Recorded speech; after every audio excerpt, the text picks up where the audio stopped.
traktorium, tai dabar Juozai klausimėlis. Čia tokie aš dažnai užduodu ūkininkams ir labai įdomus atsakymai būna. Pagal ką renkiesi techniką ūkiui? Šiaip esant agronomui pakankamai sudėtinga suprasti ir perprasti visus siūlomus rinkoje traktorius, bet man kas radijas svarbu, spalva žalia, nes aktuali pagal šią dieną. Ėjimas reiškia žaliąją kryptimi, tai mes pasirodo ją einame. Ir kitas labai svarbus momentas, tai spaudimas į dirvą. Daugiau kiti parametrai, kaip ir sakyčiau, visi traktoriai turi, bet va tas, kur tikrai skiriu daugiausiai dėmesio, nes pas mane ir kombainai, taip pat visi vikšriniai ir kiek tik įmanoma, žiūrim va tą parametrą. Nu, labai teisingai pataikė iš karto, šiaip tai dažniausiai būna riboto leidimų serija pasiūlė. Tai ir čia ūkininkas nežiūri, kad ten ar tas bus, ar tas svarbu, ribotų leidimų. Tada vidaus dizainas, BMW kurtas salonas. Tai va vienintelis parametras, kuris man yra tikrai kaip agronomui svarbiausias.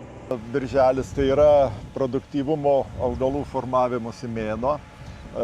Laukas tikrai atrodo produktyvus, jau čia nepaneigsi, to tankumas idealus. Taip ir aišku, tada išvardinai tas, kas naudota, kaip kas pasakys, vaje tau, kokia čia savikaina gausis, tai ko gero skaičiuoji savikainą vis tik tai pagal prognozuojamą produktyvumą. Laukiamą derlių, nes vis tiek tikimės kažko tai ir pas mus ūkyje visą laiką būdavo kažkaip tai mes tą 8 tonų vidurkį išlaikydavome. Kad atėjo tarpsnis ir mes tiesiog turime atlikti numatytus darbus. Tai papildomas purškimas reiškia, prie jo pridedant ar tuos numatytus mikroelementus, tai bet kad jie būtų atlikti laiku. Ir matom, kad tas laiku atliktas darbas, jisai, tiesiog pasėlius verčia truputėlį kitaip. Jie ir nepabėgia, ir tolygumas yra. Labai. Ir kažkaip tai matom, kad nedažnai pamatysi tokį išlydintą pasėlį. Žydėjimas, kaip kurie palaukia, kol išlys žiedeliai į paviršių, tai tada jau tikrai būna įvykę, jau persipjauni, jau matai, kad ten pildosi jau grūdo taškas susiformavęs, jau tikrai pavėluota. O žydėjimas dabar kaip tik tai čia prasideda žydėjimas ir su lietum būtent sporos fuzariumu patenka į mezginę. Prisitaiko prie žydėjimų, kad su žiedadulkim kartu ir patektų tenais ir užkrėsto ir taip galėtų pasidauginti. Tai būtent, o augintojas turi labai trumpą laiko tarpą, kadangi žydi tai skirtingų laikų. Nes čia ir dabar matyti, kaip yra. Turime, reiškia, tokią, kuri jau išplaukėjusi. Ir dar matome, kad yra lapamakštėje ir trūksta jai kelių dienų.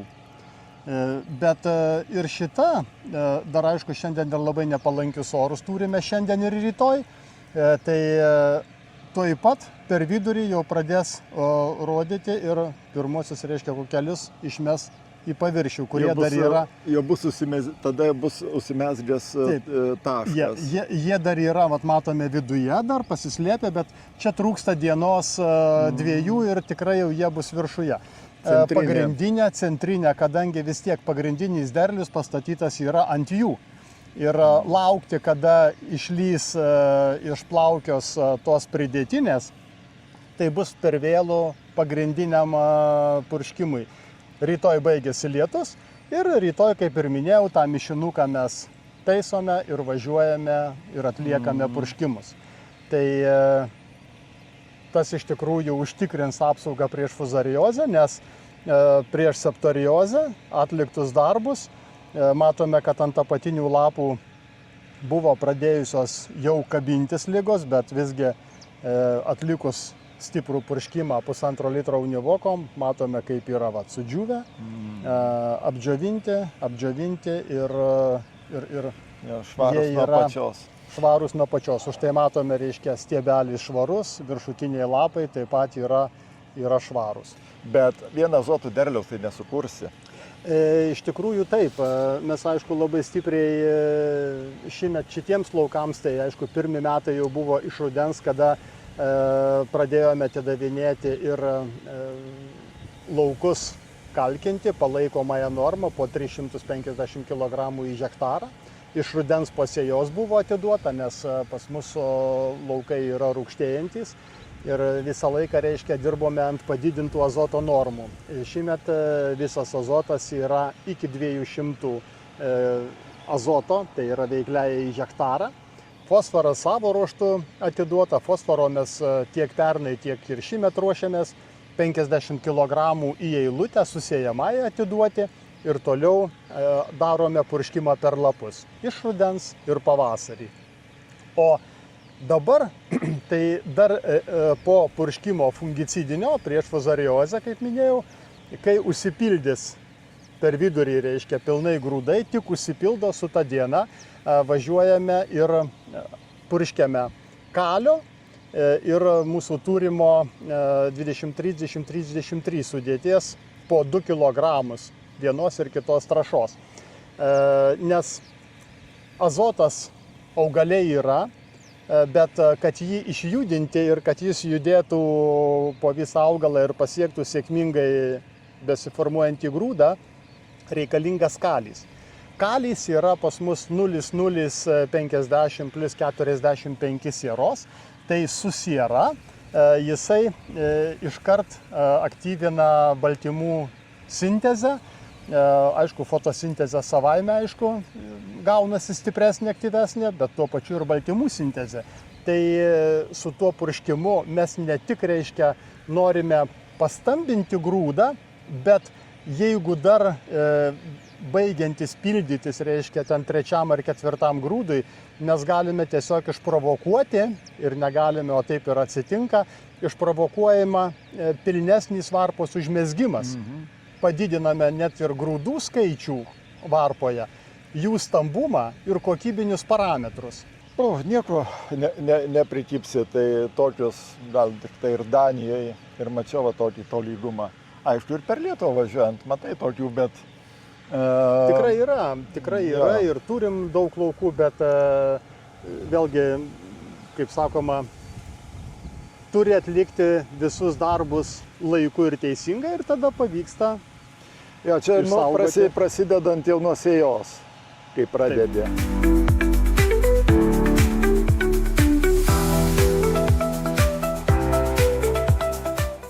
Na, čia pagal paties šnekėjimą, tai ne pats geriausias laukas, nes ir žinau, kad šis vėlyviausias sėjos. Čia vėlyviausias sėjos yra iš tikrųjų jau rugpjūčio pabaiga. Jis pakankamai buvo toks išretėjęs, nes prieš žiemą te sugebėjo tik 1 centimetrą kaklelį turėti. Tai tokio įspūdžio iš pavasario ir iš rudens kaip ir neturėjo.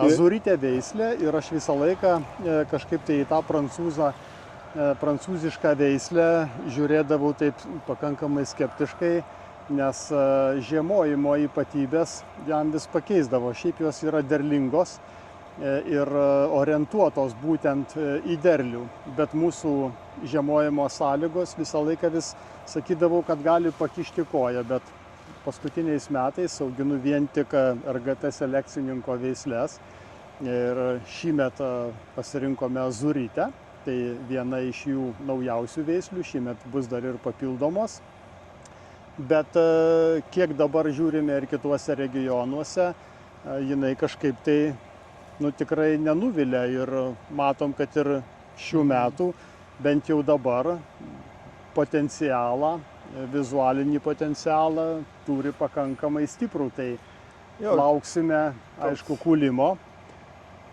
Čia jau visi darbai yra atlikti iki galo ir brandinsime, vėl kaip ir pernai paleisime, reiškia, brandą iki pat pabaigos, bet pernai metais mes turėjome labai aukštą aliejų. Ir tas aliejus turėjome net iki 52%, tai labai aukšto aliejingumo rodikliai.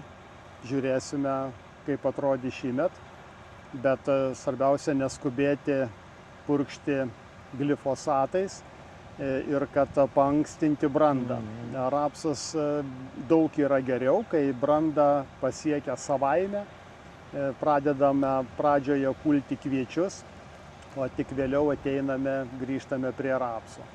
O šis atrodo tikrai turintys ir matom, kad ankštaros tos pačios, jeigu pasižiūrėti, čia po 10 cm drąsiai daugiau dar. Joms dabar, aišku, dar tik augti, stambėti, jos dar plonytės yra, jos pildosi, va čia matosi viena kita, kuri jau tokia ankstyvesnė, tai jau tokia kaip ir daugmaž užpildyta, bet labai dar daug. Šiaip iš tikrųjų paskutiniam purškimui, reiškia, žydėjimo pabaigoje naudoti karnadiną, tai mes šitam lauke suspėjau panaudoti. O kituose savo laukuose, nes kiekvieną vakarą lietus ir nesugebėjome atlikti. Tai čia buvo karnadinas, kalis, tas kalis MPK 0050 plus KEM 5 sieros. Ir kartu dėjome 23 NPK, 23 grinai pamaitinimui ir reiškia sustambinimui. Ir čia tam pačiam, jeigu pasižiūrėti, tas 23 irgi orientuotas į to paties aliejaus kaupimą. Tai ir šįmet pasižiūrėsime, nes pernai atlikus tuos purškimus tikrai gavosi geras rezultatas ir žiūrėsime, kaip bus šįmet, bet šįmet turime rapsą iš tikrųjų. Jeigu jau paskutinis sėjos, taip atrodo, tik ką kalbėjau apie laiku pasėtą. Pačios pupos, tai kelinti metai jau auginant žiūrime, kad labai priklauso nuo sėklos kokybės. Ir visgi renkantis gerą acelį, tas tikrai duoda papildomai geresnį dygimą. Žinoma, geresnis būna ir ankščių mezgimas. Čia yra savo gamybos sėkla ir jau acelis yra tikrai pakankamai žemas, bet nedidukus laukus juos pabandėme pasėti ir nesirinkome savo tų gražesnių laukų, bet norime parodyti, kad visgi sėkla yra labai svarbi. Šie metai yra palankus labai pupų auginimui, kadangi daug drėgmės. Čia yra, reiškia, ta žemė gerai susidirbo pavasarį. Tik herbicidas, aišku, buvo panaudotas jau ant sudygusių. Tai matome, kad, reiškia, yra šiek tiek padeginimų ir dėmelių ant tų pačių pupų. Bet formuojami žiedynai viršuje jau matyt, stiebai pakankamai stori ir toliau numatyti mūsų darbai, kurie laukia pasirodžius pirmiems žiedams. Tai fungicidas ir kartu atiduodame, reiškia, su juo 3 litrus sulfastimo pilame, siera. Siera iš tikrųjų pupose labai tinkama, reikalinga ir naudinga. Pastebėjom jau, reiškia, iš ankstesnių auginimo metų, nes labai aktyvina fotosintezę ir baltymų sintezę, ko pupoms iš tikrųjų ir reikia. Tas padeda, reiškia, prie purškiamo tirpalo pridėti sulfastimo, tai geriau įsavinamas ir fungicidas, ir insekticidinis poveikis gaunasi geresnis, kadangi siera nepatinka amarams, o pati siera pupoms, kaip ir minėjau, fotosintezei ir baltymų sintezei yra labai reikalinga. Tai prie jų pridėsime tiesiog bigalo pusę kilogramo ir insekticidas. Tai toks dar laukiamas purškimas. Žinoma, kartu dar turim pridėti ir citokininus.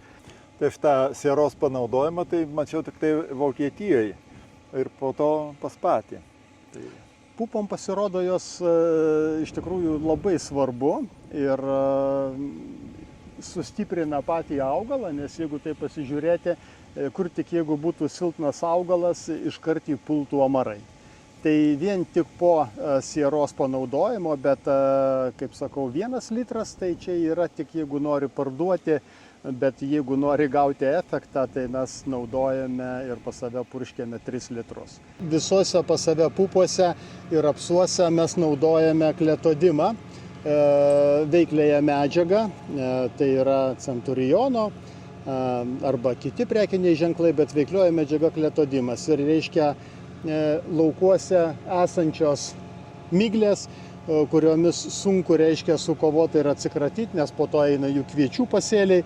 Tai panaudojus tą produktą, kartu reiškia, va, čia buvo atliktas purškimukas, matom, kad jos visos paliko apačioj ir sunykusios, jų tiesiog nebeliko. Tai prieš miglę yra labai puikia kovos priemonė ir galime išsivalyti laukus tiek pupų, tiek žirnių, tiek rapsų pasėliuose.